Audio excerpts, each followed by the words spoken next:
खेसारी लाल यादव से दूर हो गए उनके दबंग राइटर अखिलेश कश्यप। क्या दोस्तों आप लोग यही सुनना चाहते हैं? और इस पर कंफ्यूजन बना हुआ है और बना हुआ अभी घंटों भर भी लगेगा, क्योंकि इस पर जब तक कोई भी प्रतिक्रिया नहीं आएगा तो सच में ऐसा कंफ्यूजन रहेगा ही। चलिए मैं आप लोगों को आज की इस वीडियो में बताऊंगा कि आखिर क्यों ये पोस्ट का मतलब हुआ जो अखिलेश कश्यप ने पोस्ट किए हैं, और ये पोस्ट से ऐसा क्यों जग जाहिर हो रहा है कि खेसारी लाल यादव से दूर हो गए हैं धीरे धीरे अखिलेश कश्यप। नमस्कार, मैं हूं रविंद्र और आप लोग देख रहे हैं भोजपुरी स्टोर चैनल। इस वीडियो को आप लोग लाइक करिएगा, शेयर करिएगा और चैनल को जरूर सब्सक्राइब कर लीजिएगा।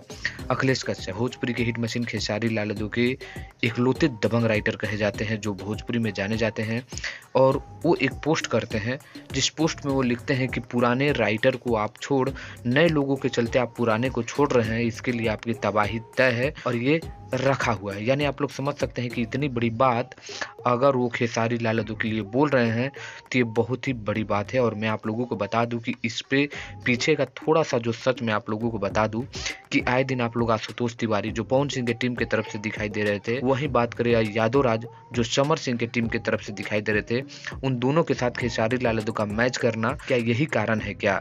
लेकिन इसी बीच मैंने इस पर काफी गहन समीक्षा किया और मैंने आप लोगों को कल भी बताया था और आज भी बता रहा हूँ कि इस पर समीक्षा करने के बाद एक कमेंट को मैंने पढ़ा, वहां पर अखिलेश कश्यप ने खुद ही बताए हैं कि नहीं वो मेरे जान है, मैं उनके लिए नहीं हूं। लेकिन ये कंफर्म करना चाहिए आपने ये कमेंट किसके लिए किए हैं, ये मैं यहाँ से चाहूंगा कि अखिलेश कश्यप क्लियर करे, नहीं तो ये कंफ्यूजन बना हुआ है कि खेसारी लाल यादव की टीम से अखिलेश कश्यप अलग हो गए हैं। आपकी क्या प्रतिक्रिया है जरूर कमेंट करिएगा। वीडियो को लाइक कर शेयर करें, मिलते हैं नेक्स्ट वीडियो में।